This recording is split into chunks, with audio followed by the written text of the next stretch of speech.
ESPN 94.1 FM and AM 930 present The Drive.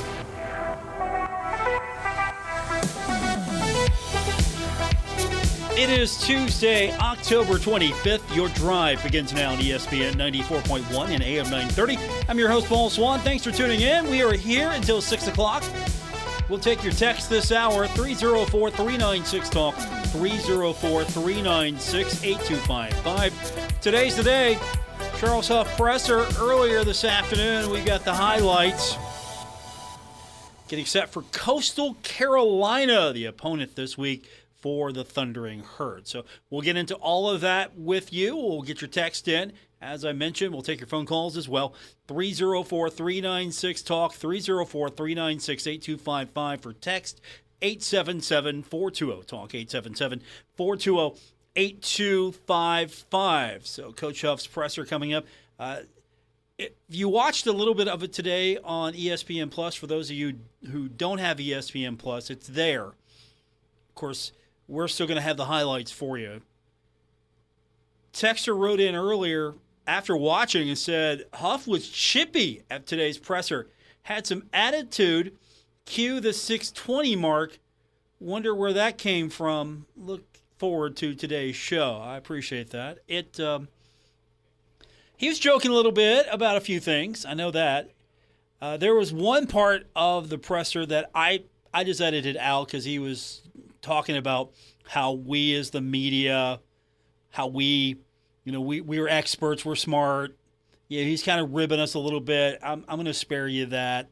The jokey joke didn't make my my audio cuts today. He was talking about a lot of things in relation to this game coming up. But yeah, he jokes around a lot in these pressers. So, Chippy, we'll find out. We've got his comments coming up. So we'll find out how chippy he really was. And again, I edit some of this down. We could go all day. This entire show, we could just play the whole thing and try to compress it all in and unpack it afterwards and try to break it down. No, I've got the highlights, but the one thing I think everyone wants to know about right now is the status of Rasheen Ali. Is he coming back? When's he coming back? What's his status? You want the status update? Coach Huff, maybe a little chippy here. Coach Huff on the status of Rasheen Ali. Yeah, the update is he's still missing. And that's the update as of right now. Trust me, guys, if I knew, you would know. And when I know, the world will know, okay, because I'll be excited. But he's doing his part. Our team is doing everything they can to make sure we're supporting him, and he's been phenomenal. Obviously we miss him from physical presence on the field, but he is still around us, still pulling for his teammates. He's about as happy as he can be for LeBourne. They were kind of like road dogs, all camp. So he's as excited as he can be for LeBourne, which is good to see. Sometimes it's tough for another person to have show gratitude and excitement for someone else having success, but we haven't had that on this team. So that's the status of Rasheen Ali. We got more from Coach Huff's presser later on in the program and your text as well. Again, let me give that to you one more time. It is 304-396-TALK, 304-396-8255. Something we talked about yesterday made the columnist Chuck Landon's piece today. It's Tuesday, right? So this is a second guess Tuesday, right? 7 p.m. time for homecoming. I really want to get your thoughts on this. We got into this a little bit yesterday, and some of you were telling me, hey, it's cool, we like it. I had someone tell me yesterday that the fans that don't like a 7 p.m. kickoff, bunch of prunes. It's a great kickoff time. I don't know if I'm calling anyone a prune, but 7 o'clock kickoff time, it's on the NFL Network. It's primetime exposure for the Thundering Herd. Do you like that time? Do you not like that time? I want to know. What's the aversion? Why don't you like 7 p.m. as a kickoff time? And it's not the first ever 7 p.m. kickoff time. Does it matter that it's the homecoming game? Does an earlier time mean that you got to have, it's homecoming, you have the earlier time? Is that what that means? I need to know. So we'll get your thoughts on that. Again, it is 304-396-TALK, 304-396-8255. Is it because people who come in for homecoming have to stay in Huntington later than usual? I always thought you wanted to try to find a way to get as many people in Huntington as possible to see the game. And so you have a little bit more time to get to Huntington if you're traveling that day. Would a 4 p.m. kick be better than a 7? I mean, do you look at TV and say, you know what? No, we're not into that television. No, we don't want people to see us on a nationally televised audience. We don't want that. We don't want to be seen across the country. Put us up on ESPN Plus. We're good with that. Stream it. We'll play when we feel like it. You watch us if you want. We're going to play in the afternoon. Or do you take these television opportunities? You take the television opportunity, of course. You have to. So I don't know what we're missing. What are we missing out with a 7 o'clock kick? The floor is yours. Absolutely. Unless you all just agree with me, and that's the case, cool. We'll hear from Coach Huff a little early today if you all just agree with me on the 7 p.m. kick. But are you someone who's maybe not going to be able to go to the game because it's a 7 p.m. kick? Is that part of this? 7 p.m. kick, okay, can't make it. If it was a little earlier, I could leave early. I mean, after all, we don't want to be the students that are at James Madison leaving at halftime, right? We don't want to be those people. We don't want to be the students leaving. Like, we're done. Halftime. Well, the game's not over. Oh, we're done. Because you can leave early anyway, right? A lot of people leave early. A lot of people leave at halftime. And act like that's cool. I've had these debates before. Arguments with people that, hey, the Herd fans got to see Marshall throttle a team in the first half, and they were satisfied, and they left. And that was great. Not me. I know we're getting slightly off topic, but I usually, unless there's a good reason, I'm there from start to finish for a game. Absolutely. Start to finish. As a fan, as someone who's paid a ticket, someone who has bought a ticket to an event, I'm there till the very end. Because it's easy for me to say, well, yeah, of course you're there, Paul. You're there for what you do, and of course you've got to stay. But everything I've bought a ticket, or I've taken a road trip to say Cincinnati, see a game, made the time to go, invested the energy to go. I stay. Texture says to me that I understand if someone can't make the game for whatever reason, but to crybaby around about a 7 p.m. kickoff, they need to, I'm going to paraphrase here, they need to suck it up, Buttercup, need to man up, right? Understand. I get it. I mean, there are some people who can't come, and that's totally fine. That's understandable. Some people can't come to early games. Some people can't come to late games. I mean, you can't win. If you say, hey, we're going to have this game at noon. Well, I can't come at noon. I can't do the game at noon. Okay, we're going to have the game at 3:30. Well, I'm still working, or I got other things that are going on. I could get there at 7. Okay, we're going to do it at 7. Well, I can't come because I got to be up early tomorrow and I can't stay. There's always going to be a reason. Texter says, Marshall won, so Herd fans need something else to complain about. The horror. Marshall playing under the lights at the Joan on national TV at night. I mean, after all, we're getting close to Halloween here. We're getting close to trick or treat. So yes, how horrible it must be to play under the lights at Joan C. Edwards Stadium. Man, I can remember. I don't think I remember a time in the 90s when Marshall played a daytime game unless it was on the road. It was always 7 o'clock. Herd playing at 7 o'clock.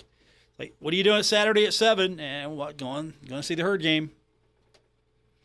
That's when they play, 7 o'clock.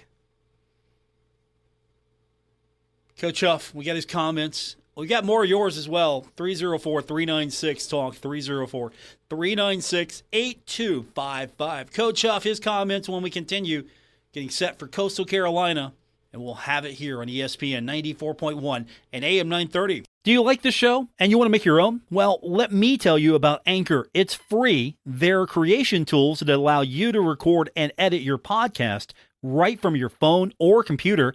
And now you can even add any song from Spotify directly to your episodes. The possibilities are endless for what you can create. Now, Anchor is going to distribute your podcast for you so it can be heard on Spotify, Apple Podcasts, and many more. And you can make money from your podcast. No minimum listenership needed. It's everything you need to make a podcast in one place. Download the free Anchor app or go to anchor.fm to get started. This is The Drive with Paul Swann on ESPN 94.1 FM and AM 930. It's Tuesday, October 25th. It means it's another Charles Huff presser day. You can rate the presser later on at 304-396-TALK. That's our text line, 304-396-8255. Coach Huff is now open for grading as we grade the presser every single day. First cut I've got for you is Coach Huff talking about Coastal Carolina. Hey, let me set this up before we go into this. I did cut a few things out today, and I'll just talk about them briefly.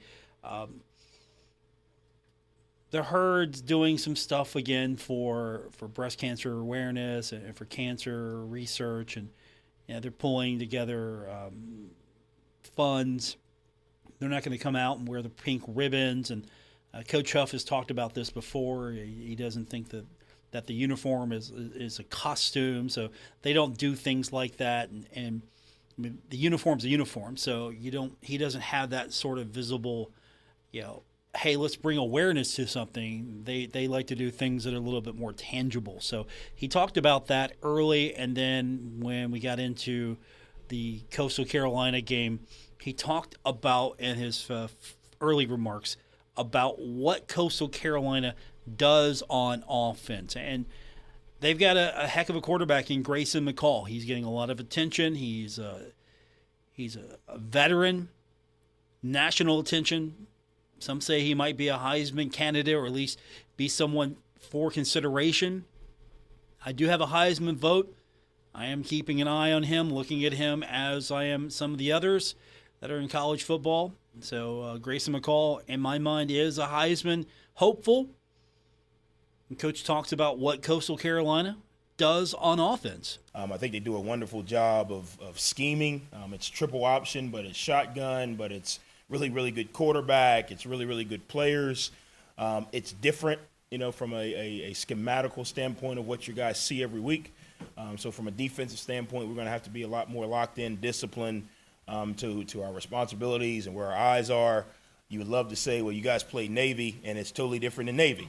So there's really no carryover to, even though you say triple option. Yeah, that's a good point, because just because someone runs the triple option doesn't mean it's the same style, that there's an identical one-for-one correlation. One thing I know is that the offense is going to be good because of Grayson McCall. And Coach talks about him and how he leads the offense. They've got one of the best quarterbacks in the country, in my opinion, playing for him, and he kind of makes that thing go. To me, when you have these type of offenses where there's a lot of variance or a lot of options, if your signal caller really knows what's going on, he can really make it even more difficult for a defense to be right. He's seen a lot of different fronts. He's seen a lot of different coverages. He can kind of anticipate some things before the ball even snaps. They're coming off a bye week, so I anticipate them to be, well refined as far as what they're doing, little intricacies based on who we are, those type of things.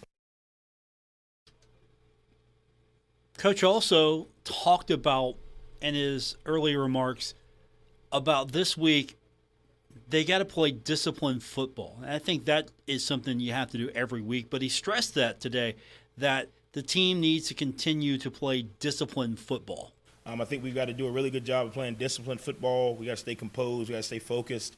We got to stay individually collective. What does that mean? The offense can't feel like, well, because they went down and scored, we have to hurry up and score.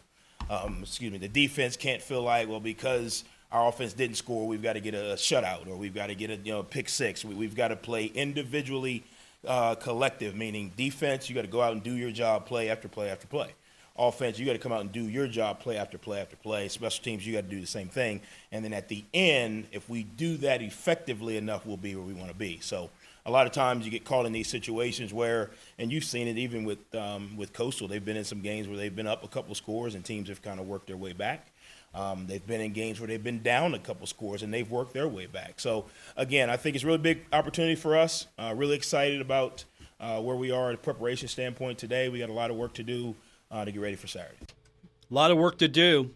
And part of that preparation is you've got two quarterbacks.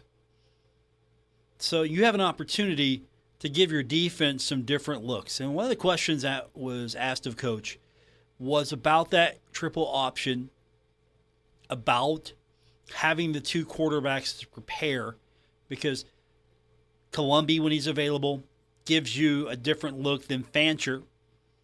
And so you're not just going up against the same style of quarterback in practice every week. You can switch it off if you need to. Or if the ones are with Colombi on offense and you're putting the ones against the ones, you can simulate a little bit of what the other quarterback might be able to do. It's sort of, it makes sense in the way he talked about it, as far as having that kind of variety at quarterback. Again, we're all experts here. Just ask Coach Huff. He'll back me up on this, that we're all experts here. But he talked about just that triple option, and it's not going to be something that's necessarily alien to this team. And he talked about how they've got the two quarterbacks that they're using right now to prepare. I think it's different. It's more the type of offense they run with a really good player, if that kind of makes sense. It's more, triple option. They've got a pitch phase, they got a throw phase, and then they do some things because they have a quarterback who can throw that are kind of base offense. So the moment you're thinking, where's the dive, where's the pitch, where's the quarterback, they're running back and they're running good old curl flat or good old sail routes or good old RPOs. So I think they've done a really good job of expanding the triple option system. It's not the triple option that the military academies run. It's a little bit more expanded. It's a little bit more gun. It's a little bit more, some RPO stuff off of it, which makes it a lot more complex. So what we do is a little bit different. We just do the same offense with two different guys. So we pick certain plays that the guys do really, really well, or certain things they see really, really well, versus, hey, if Cam's in there, we're trying to run triple option, and if Henry's in there, we're trying to be, pro style. I think it's just a little bit different.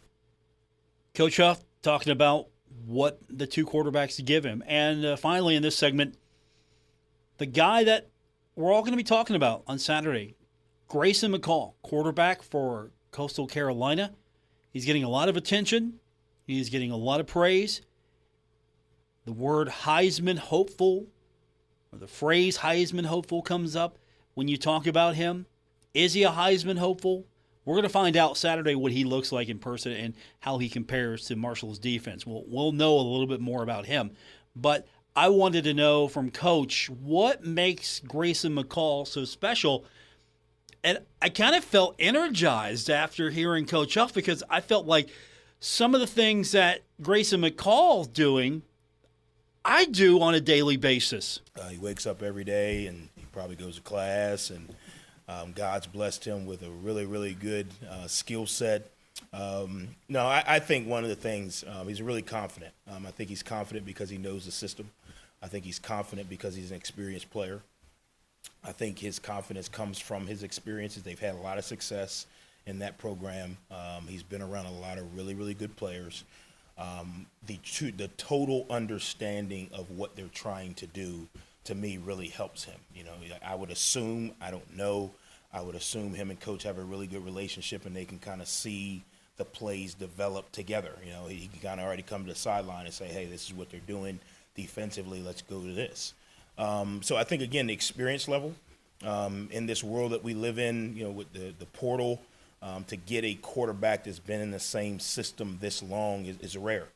And I think when you do have it, you have something special, and that's what you've seen with him and with this team over the last few years. It's been really special to see same quarterback, same system, players around him, you know, culture, winning, executing at a high rate of success. You know, those type of things, a little bit rare. You know, you might see quarterback A go to school B and have some success, but is it the same system? Would he have had the same success if it was year 2 or 3 with the same terminology? So that's some of it. Coach Huff on Grayson McCall. I remember those days where you draft you not draft, but you would recruit a quarterback, and that quarterback would stay with you through the entire 4 or 5 years, entire run of eligibility. And you get someone like Chad Pennington. You get someone like Byron Leftwich. Are you going to see more of the one-and-dones? Are you going to see hired guns at the quarterback position? Or are you going to see maybe some quarterbacks that develop under a system? I think the quarterbacks that develop under a system, I think you're going to have a lot of advantages to that. If you can keep a kid, you can keep a kid and keep him in your system and nurture that kid and develop that kid and have something here, as a sophomore, junior, senior, something really special here. So we're going to find out. Grayson McCall, Heisman hopeful, coming into Huntington. It's homecoming for the Thundering Herd on Saturday. We'll hear from Coach Huff a little bit later on. We'll talk a little bit about Henry Colombi. We'll keep it with the quarterbacks, talk about Cam Fancher, some of the extra time that he is getting to maybe build, grow, development. We'll talk a little bit more about the defense. Owen Porter, Defensive Player of the Week in the Sun Belt yesterday. Defense looking pretty good. Can that translate into success on Saturday? We'll do all of that when we continue. And your text at 304-396-TALK, 304-396-8255. All of that, I promise, is coming up. It's The Drive on ESPN 94.1 and AM 930. This is The Drive with Paul Swann on ESPN 94.1 FM and AM 930. We continue on with this Tuesday, October 25th edition, The Drive on ESPN 94.1 and AM 930. Our text line is 304-396-TALK, 304-396-8255. Texter wrote in and said that I think we can sum up the Marshall win over James Madison this way. We had less Marshall beaters than they had James Madison beaters. Go Herd. You think they call them James Madison beaters? James Madison. I mean, Marshall beaters sounds better, even though they're not good. It sounds better as a cliche than James Madison beaters. Could you imagine Coach Cignetti coming up there and saying, yeah, we had 15 James Madison beaters? It just doesn't have the same ring to it when Coach Huff comes out and says, yeah, we have 15 Marshall beaters. It just sounds like a better cliche coming out of Coach Huff's mouth. I don't want to have any Marshall beaters, but that's another story altogether. Let's talk about quarterbacks. Let's hear from Coach Huff. Had his presser earlier this afternoon, and we got to be careful. We got to be careful. Quarterback controversy. We're not using those words. Those are words we're not using today. Instead, the question is, will Henry Colombi be available? Let's find out about his availability. Yeah, one, the athletic training and medical staff will meet after me. You can answer them that question on if Henry's available. They just tell me before the game or before practice, this is the list of guys that can go, and we roll. We anticipate him, my non-medical expertise anticipates him to be ready to go. He was available yesterday, let's say that. By the way, that meeting never happened. The one that he said was going to happen afterward, they didn't show up. That didn't happen. So we'll find out He was available to go yesterday. We'll find out if he's available to go on Saturday.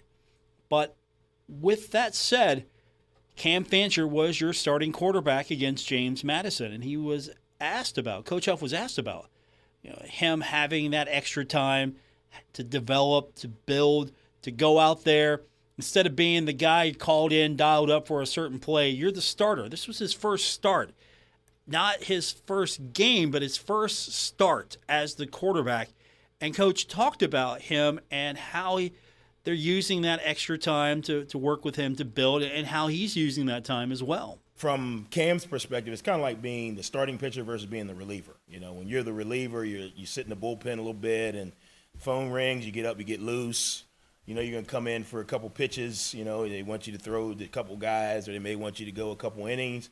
But, you're going to walk back to the bench, hang out, and really going to put it on someone else. I think, he got the call to be the starter, literally and figuratively, on Saturday. And I think he handled it well. Obviously, there's some things that, he's going to look at and say, hey, I would like to did this a little bit better. But I think the one thing you didn't see him do, you didn't see him panic. You didn't see him, kind of make some bad plays worse. You saw him make some good plays not as good with a couple of the interceptions that he had. I think, again, he as the game went on, he kind of got into his zone and did what he does well. I don't think he tried to be Henry. I don't think he tried to be anybody else. I think it's invaluable for him to be able to kind of take that role. It's one thing to run out there with the first group. It's another thing to kind of go and say, hey, somebody says, hey, it's your series.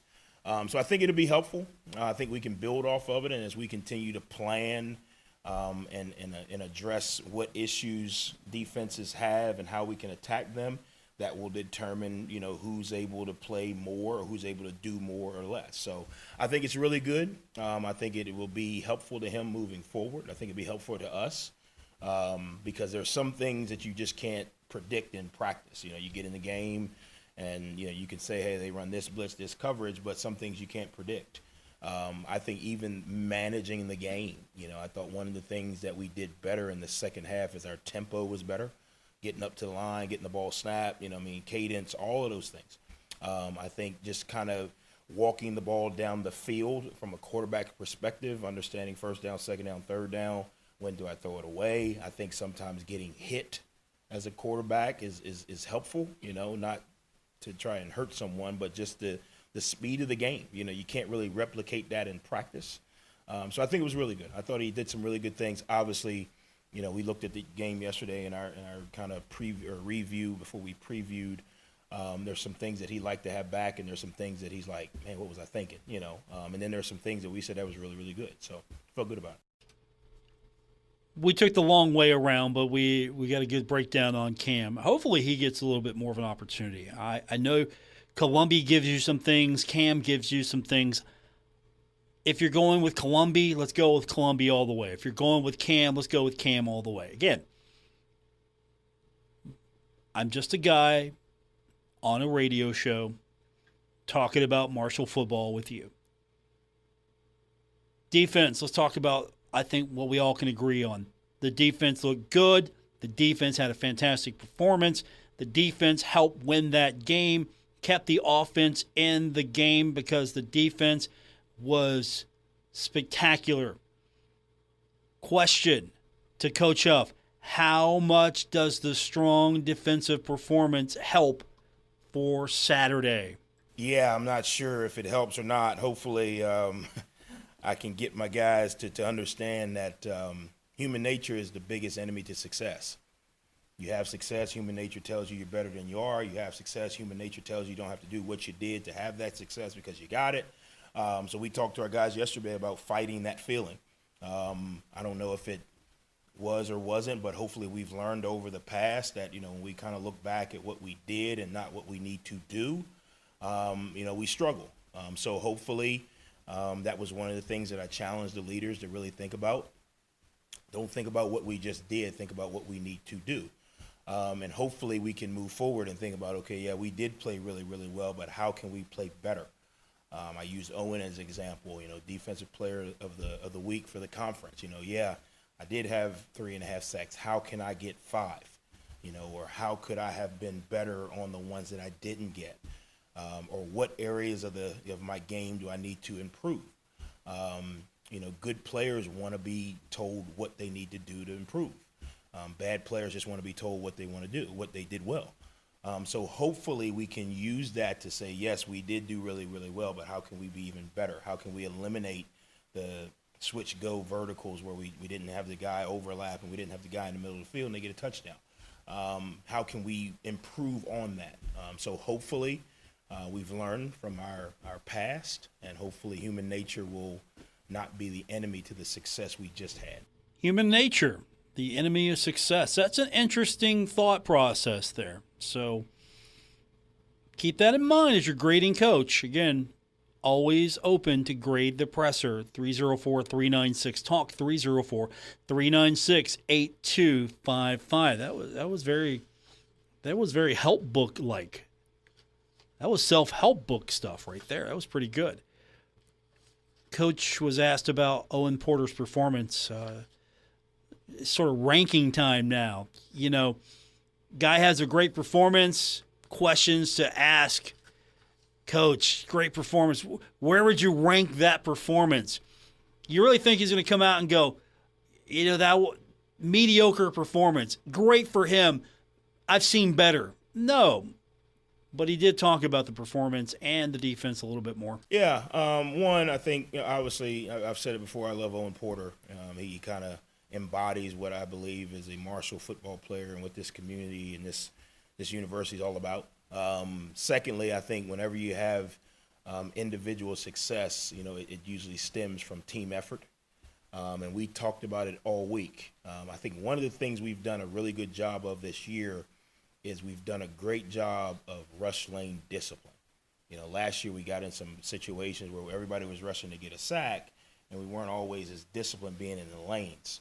This year we've done a better job of pushing the pocket from the inside and collapsing the pocket from the outside. And when you do that, the ball or the sack will go to the guy it's supposed to. When you try to go get a sack, that's when you usually get out of your lane. I think Owen will be the first to tell you his success Saturday came from unity and the unit playing really well, giving him the opportunity to win his one-on-one. But you look at it, Emmanuel Bush, got 2 sacks from the middle. Gibby and Legs and Barber were constantly caving the pocket in. Well, now that makes it easier for those guys to do their job. And what's going to happen if we continue to do that, then the guys on the edge will make him step up, and then the guys on the inside will get it. So I think even if you ask Owen, that was a team, that was a D-line unit-like effort, or performance. And I think he would just happen to benefit from it. Now, when that happens, the back end usually on their guys, because it's really hard to get a sack when the ball comes out on rhythm. So I think, again, Owen had a phenomenal performance. I'm not, diminishing that, but I think when you really look at how great of an effort he had to have some help around him. And I think as long as we continue to have that unit help, it may be Kobe next week, it may be Legs, it may be Eli Neal, but everybody will be able to have success when we do it together. A rising tide lifts all boats. So if you just happen to be a little boat in the right spot, when everybody does their job, you're going to get an opportunity to make a play. And that's what Owen really took advantage of Saturday. Coach Huff talking to the media today. You've got pretty much all of it now. How do you do? Straight up A's, again, undefeated at the press conference. Did you hear something you liked? Did you hear something you didn't like? You can grade the presser now. 304-396-TALK, 304-396-8255. We'll update you on some basketball news today. Tavion Kinsey doing his thing, making more lists. We'll talk about that when we continue. And some honors coming Marshall women's soccer's way. All of that when we continue with this edition of The Drive on ESPN 94.1 and AM 930. This is The Drive with Paul Swann on ESPN 94.1 FM and AM 930. Here we go. It's our final segment. Today's edition of The Drive on ESPN 94.1 and AM 930. I like it when the good news comes in. Got two things today. Marshall graduate senior midfielder Kat Gonzalez named Sunbelt Women's Soccer Offensive Player of the Week. She had 3 goals, so it was a tough week, and Marshall needed some points in the standings, and she had 3 goals to help with that effort. Gonzalez and the Herd beat Texas State. They're trying to get into the Sun Belt tournament, which I think would be huge for this program to move a little bit closer. Are we going to see the same high-level success that the men are enjoying right now? Not yet. I don't think so. I think the women are on a different path, a different journey, because really they didn't get started truly. I mean, COVID hit everybody, and I'm not trying to make excuses for anyone, but the men's soccer program, it is on a different timetable than the women, and I think the women are building. So congratulations, and Kat Gonzalez, she deserves that honor. So she gets the Sunbelt Women's Soccer Offensive Player of the Week nod, and then Tavion Kinsey, named to the 2023 Jerry West Award watch list. Of course, you all know who Jerry West is. If you don't, take a look at the logo. He's one of the all-time greats. I mean, after all, you got to be pretty good if the league logo is based on your likeness. And I know there was some talk a few years ago, hey, change the logo to Kobe. I get it. Kobe passing away was an emotional moment for a lot of people in basketball. I think you can find a different way to honor Kobe. I'm sure you could eventually make a case to change the logo. But Jerry West was, and shall ever be a big deal in basketball. So he's a Hall of Famer, and now Tavion Kinsey's been named to his watch list. You get to participate in the fan voting. There's 3 rounds. It starts October 28th. The watch list of 20 players will be narrowed to 10, and then it will go down to 5. And then the 5 finalists will be presented to, it's going to be a committee. Can you maybe influence this vote a little bit? Possibly. Maybe. We'll get some more information. When that voting begins, we'll remind you. So, I know Herd fans like to go click on the internets a lot. So hopefully we can get Tavion Kinsey. Some fan vote here. Step up, Herd fans. Vote for Tavion Kinsey. Show out for Tavion. Basketball getting underway. Exhibition on Friday. And then it gets underway here in a couple of weeks. But basketball exhibition, at least you get to see what the Herd looks like on Friday. By the way, I believe that's at 7 o'clock as well on Friday night. It's 7 o'clock on Friday. Football's at 7 o'clock on Saturday. Basketball on Friday night, I believe, is at 7 o'clock as well. So just everybody get your times. Are we okay with 7 o'clock on basketball? Should we move that up a little bit? 7 o'clock basketball tip-off okay with everybody? I mean, I know it's not cool for football, but for basketball, is that okay? Can we do that? Is that all right with everybody? 7 o'clock, okay. Just want to make sure. I'm trying to do a quick head check here. 7 o'clock, everybody, for basketball. Let's do that. So, hey, should be a fun season. Hopefully Tavion's going to have a fantastic year. I would like to see Tavion leave on top as a conference champion and get this team into the NCAA tournament. And I'm not saying the Sun Belt's weak, but I think Marshall's got a good shot in this league. Marshall seems to be better. The league, I think, might be ripe for their picking. I think Marshall might have and they forget what the coaches have said in the vote. They don't know what the Herd looks like. So I'm taking a chance here. I'm saying Marshall this might be where Marshall gets a championship. If it's not soccer, I think men's basketball might be able to pull one out. We will, of course, talk about that more as we get into basketball season.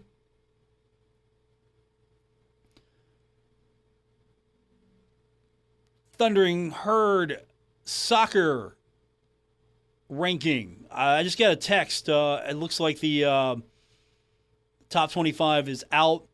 Hey, thanks to the texter for shooting me the reminder and update on that. Marshall 6th.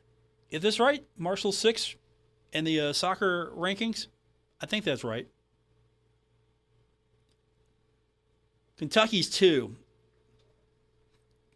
It's a pretty good conference Marshall's in the Sun Belt. Kentucky 2, Marshall 6. I'm looking at the list, see if there's anyone else in the Sun Belt that's in this thing. Okay. It looks like 2 of the top 6 coming out of the Sun Belt.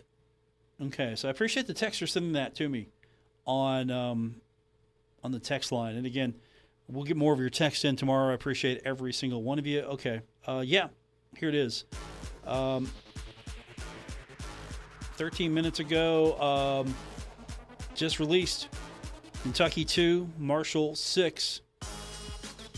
Area teams, I guess Louisville counts as area team. Number 9, Ohio State's 13th. Xavier's 19th. Pittsburgh's 23, just for reference. Charlotte, remember Charlotte? 22nd. That's the soccer men's top 25. And that does it for this edition. We'll be back tomorrow, and we'll do it all over again right here on ESPN 94.1 and AM 930. Have a great night, everyone.